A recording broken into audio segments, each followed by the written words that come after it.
Halo guys, kembali lagi di Berita Teater bersama saya Benny Najiraras bersama narasumber kita Pak Eko Ompong. Kita akan membahas mengenai teater. Jangan lupa saksikan.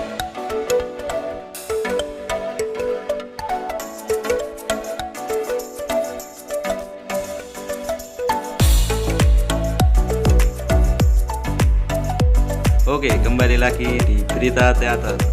Episode kedua, kita akan membahas mengenai teater. Apa saja yang harus dipelajari terlebih dahulu apabila orang ingin belajar teater, Pak?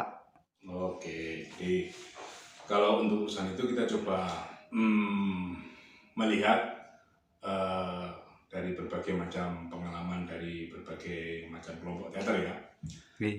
Misalnya dari teman-teman teater daerah itu ada prinsip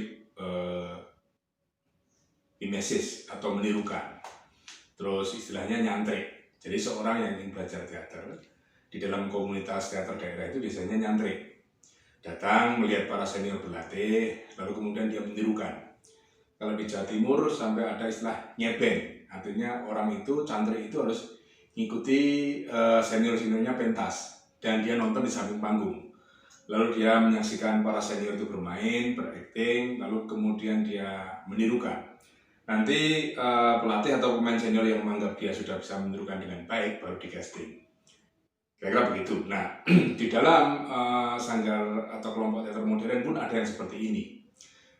Tapi ada juga yang langsung berbasis produksi, di mana ini pakai model ala bisa karena biasa. Jadi seorang yang bisa itu karena dibiasakan. Jadi biasanya ini juga ada di dalam teater-teater kampus misalnya. Jadi orang tidak ada latihan dasar atau macam-macam, atau latihan dasar seadanya, seperti yang dia ketahui.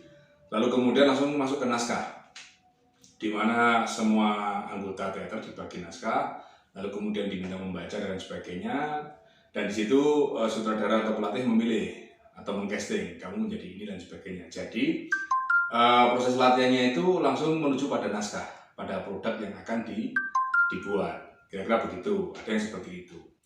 Tetapi ada pula yang didaktik metodik, ini umumnya di sekolah. Jadi kalau ini dibagi-bagi ya, jadi bidang teater khususnya yang untuk acting itu dibagi-bagi proses pelatihannya. Misalnya ini yang umum, itu ada latihan dasar, itu ada olah tubuh, olah suara, olah rasa. Baru kemudian masuk ke berikutnya ke teknik dan penghayatan peran, baru kemudian dia masuk ke dalam produk atau bermain peran, kira-kira begitu. Nah, latihan ini juga menurut saya belum sepenuhnya terhubung secara konsekuen maksud saya antara olah tubuh, olah suara, olah sukma kepada produk yang mau dihasilkan. Ini terlihat misalnya di dalam latihan teater kampus yang dulu sering saya singgahi itu. Kadang-kadang orang latihan tubuh, latihan olah suara atau olah vokal, latihan olah sukma itu tidak bisa diterapkan di dalam produk pementasannya. Nah, di dalam sekolah teater, hal ini coba dikaji ulang. Jadi bagaimana agar latihan olah tubuh, olah suara atau olah vokal ini dan olah rasa atau olah sukma ini kemudian bisa diaplikasikan ke dalam produk pementasannya. Oleh karena itu mereka membagi-bagi latihan-latihan itu. Misalnya ini olah tubuh khusus kekuatan, karena dia kekuatan maka dia tidak harus diaplikasikan dalam pementasan, misalnya begitu. Tidak harus diaplikasikan dalam gestur, gestikulasi, tapi cukup diaplikasikan dalam konteks ketahanan tubuh, misalnya begitu. Nah, hal ini menjadi penting karena dengan demikian step by step orang belajar teater itu kemudian mulai terpetakan. Jadi apa dulu yang dia pelajari? Umumnya kan pernapasan itu menjadi penting.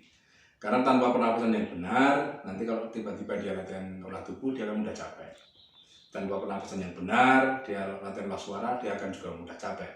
Tanpa pernapasan yang benar, dia latihan konsentrasi imajinasi juga akan mudah buyar. Kira-kira begitu.